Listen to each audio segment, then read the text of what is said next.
This story happened in the summer of 2018.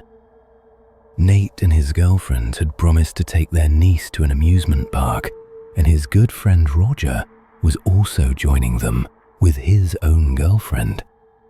They decided to visit during the evening hours, arriving just after 5. The sky was still bright, but as they wandered around, it gradually grew dark. Roger's girlfriend was eager to ride the intense attractions. The pendulum swing, the pirate ship, things like that. Nate's girlfriend wanted to join in too, but since they had their little niece with them, who couldn't go on those high-thrill rides, Nate offered to stay behind with her while the others went off to queue. So, Nate took his niece to find something milder, like a carousel. As they walked, he chatted with her, but soon noticed she was speaking strangely, her words slightly slurred. When he looked down, he saw her eating an ice cream bar. Now, the thing was, his niece had been having frequent stomach aches lately, and her parents had specifically warned against letting her have anything cold. Yet here she was, happily licking away at an old-fashioned ice cream, the kind wrapped in retro packaging like something from 20 years ago. You couldn't even buy that kind at the park anymore. Alarmed, Nate asked, "Hey, stop eating that. Where did you get it?" His niece pouted. "A little boy gave it to me." "Where is he?" Nate pressed. "He went with Auntie to ride the pendulum swing," she said. Nate frowned. That didn't make sense. Kids that young weren't even allowed on that ride. Before he could question her further, his niece suddenly pointed excitedly at the swinging ride.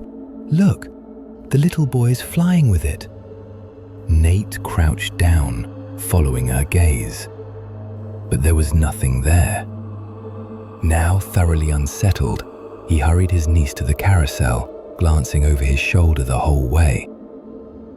After the unsettling carousel ride, they headed toward the restrooms as the park began to close. By the time they met up with the others again, it was past 9. His friends had enjoyed their thrill rides, but Nate was still shaken.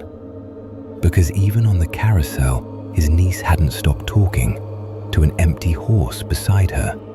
Stranger still, that particular horse stayed vacant the whole time. Other kids would cry if they got near it. Adults seemed to unconsciously avoid it. Yet the line for the ride remained packed. Finally, as they were leaving, his niece suddenly clutched her stomach. "My tummy hurts." Seeing a restroom nearby, Nate's girlfriend took the little girl inside. Nate, feeling uneasy himself, excused himself from Roger and his girlfriend and headed into the men's room. The bathroom was nearly empty, probably because the park was closing soon. Nate chose a stall toward the back. Just as he was about to leave, he heard a child sobbing from the very last stall. "Hey kid, what's wrong?" Nate called out. A small voice answered. "I'm all alone here." Confused, Nate asked, "Do you need toilet paper? Where are your parents?" "They never look for me," the boy whispered. "I came here from somewhere else. My sister's getting married today. Red wedding banners everywhere. I can't go back." The accent sounded old-fashioned, like something from a different era. Maybe the kid had wandered in alone and gotten stuck. Nate stepped out, quickly grabbed a pack of tissues from his girlfriend, and returned to the restroom. He slid the paper under the stall door and felt a small, icy hand brush against his. Damp, like the boy had been crying. "Don't be scared," Nate reassured him. "I'll wait right here, then take you to find your parents, okay?" But then the crying stopped. Hesitantly, Nate pushed the stall door open. It was a storage closet, and the tissues were gone. Rushing outside, he asked his friends, "Did a little boy come out just now?" They all shook their heads. What boy? Frantic, Nate alerted park staff, explaining that a lost child might still be inside. The employees, alarmed, pulled up the restroom's security footage, but the monitors showed something impossible. No child had ever entered or left. After that night, strange things kept happening.